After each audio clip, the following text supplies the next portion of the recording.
Hi, my name is Lisa Schoen. I'm a licensed professional counselor.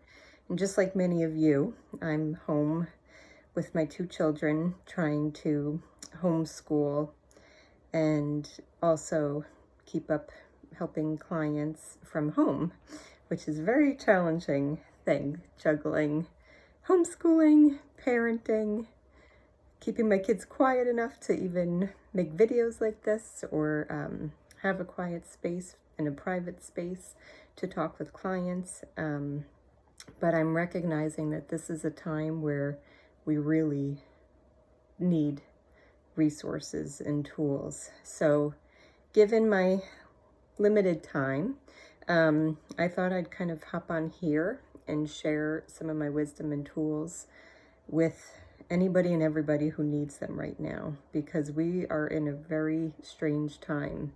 You know, I'm not giving away my age on here, but I've been around long enough to say that this is by far, I've lived through some hard moments, but this is definitely the craziest time that I've encountered in my lifetime. And, you know, just being a human who has interactions with people everywhere, schools when they were open, social media, play dates, friends, stores, we encounter people everywhere we go. And I'm just noticing a growing panic going around. And, there's some people who are still very calm and relaxed about things, and then others are really getting very scared, very afraid, thinking end times kind of things. And it's just a big time of uncertainty, for sure. And, I'm a counselor and I do my best to practice what I preach and use all the tools. But even I've had moments where I'm just like, wow. So, but I have to say, I'm,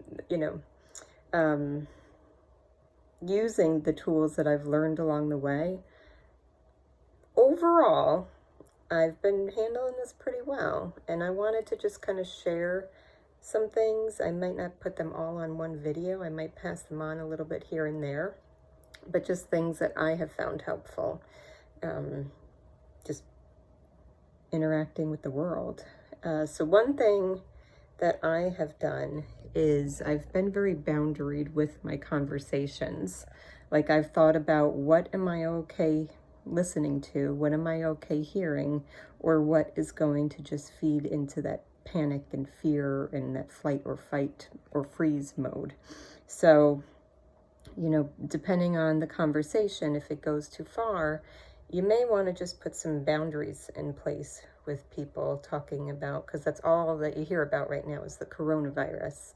And just thinking about, letting people know, I appreciate your concern, I appreciate, your well-being, but I just can't talk about this right now.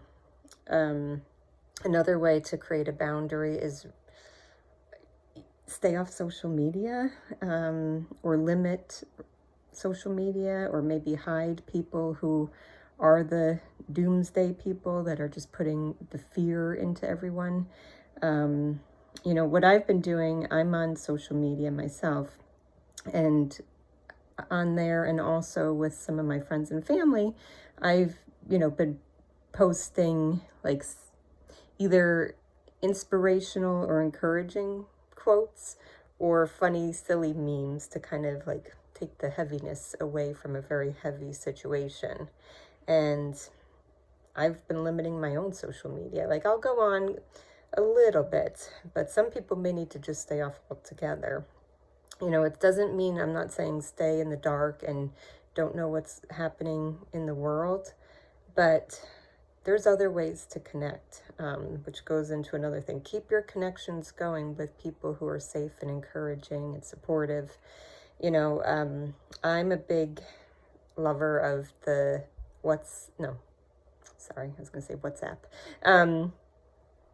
Marco Polo app, because again, I have kids at home, so my convenient times to sneak away and do things may not work for other people because everyone's got their own lives. So you leave a detailed message It's like this.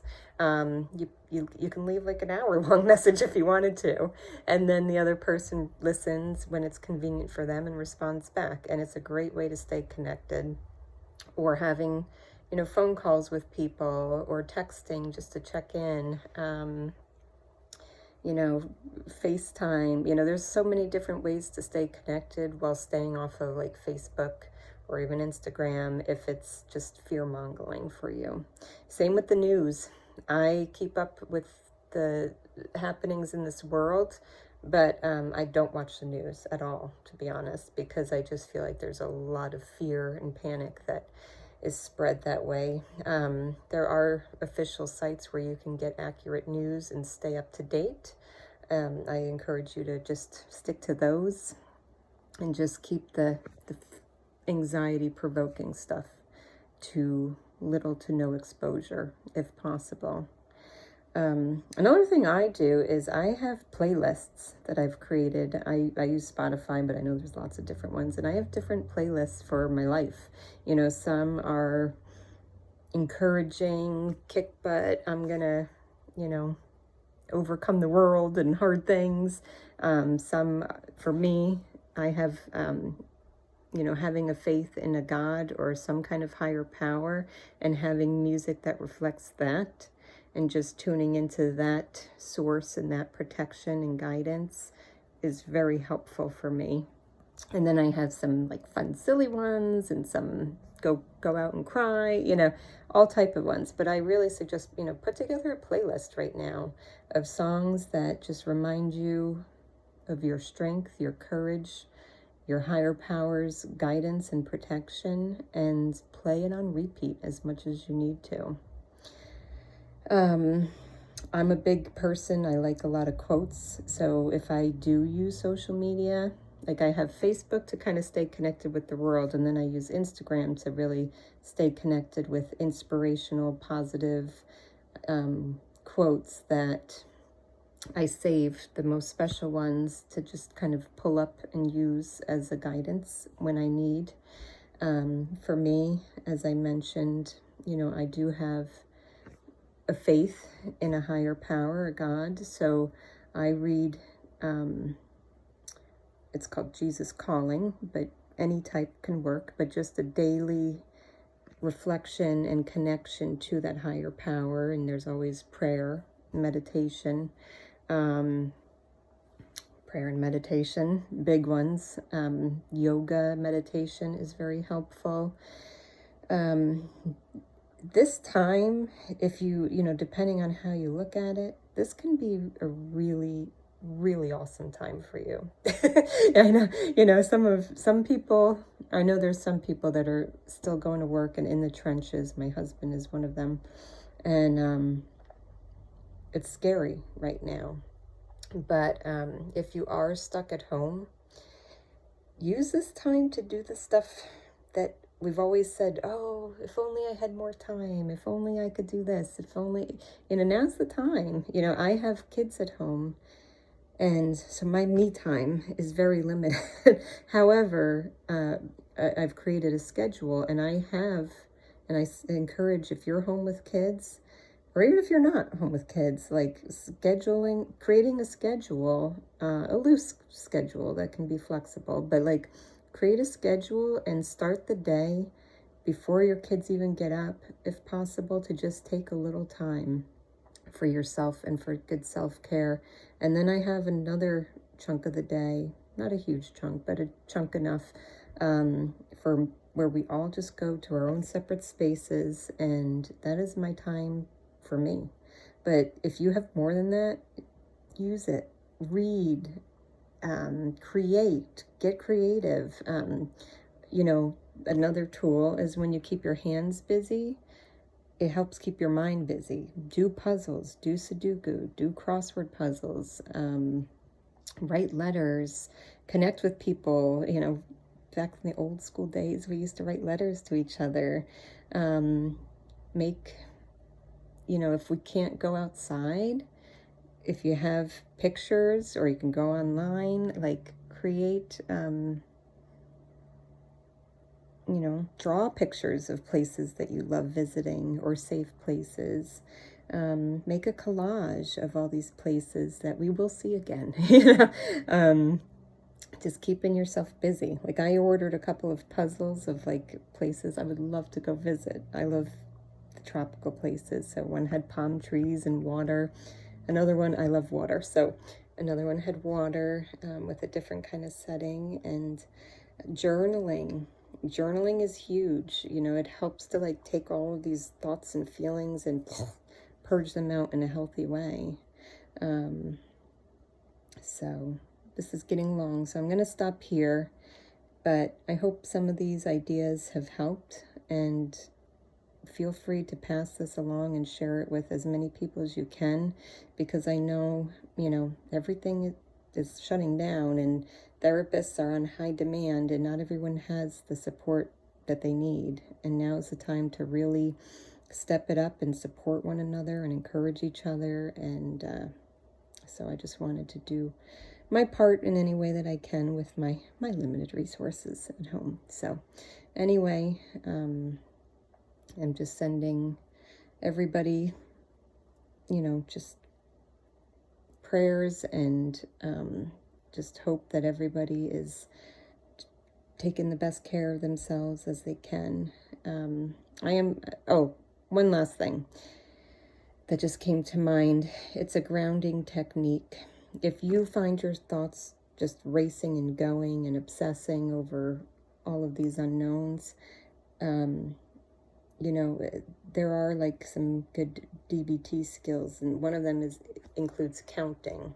So what I do, again, with my higher power, is, if you're able to get out and take a walk, I don't know, now it's kind of iffy, but even around your house, what are 5 ways that I see my higher power in my life today? What are 5 ways I see my higher power loving me and taking care of me?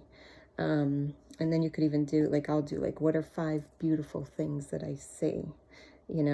Right now, we don't have control over so much, but I can control where my thoughts go. I can choose to enjoy my kids laughing and dancing together. I can choose to go and play Monopoly with my daughter.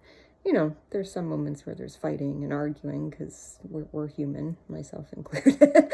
But, trying to embrace the beauty around me. What are 5 things that I hear? Go through all your senses. What are 5 things that I smell? If you don't smell anything right now, tune into memory. What were 5 smells that I love to smell so much? What are 5 tastes that are my favorite? Because you can almost draw them up in your mind. Go through those senses and help ground. If you're really kind of spinning, do a counting. Take 100 and subtract by 7 all the way down to 0. Or you can, look through a magazine. How many people in this magazine have brown hair? How many people have blonde hair? How many people have green eyes? How many people have blue eyes, brown eyes? There's so many things, if you really wanted to get creative, that you could count. That could help to distract. And hands busy keeps the mind busy. Knitting, crocheting, sewing, all these things that we never have time to do these days. Make the time. Now's the time, if you have resources at home. But that's all for today. I'm just rambling now, but I'll come back if I think of anything else. I hope this helps, and I hope everyone stays healthy and well out there. Bye.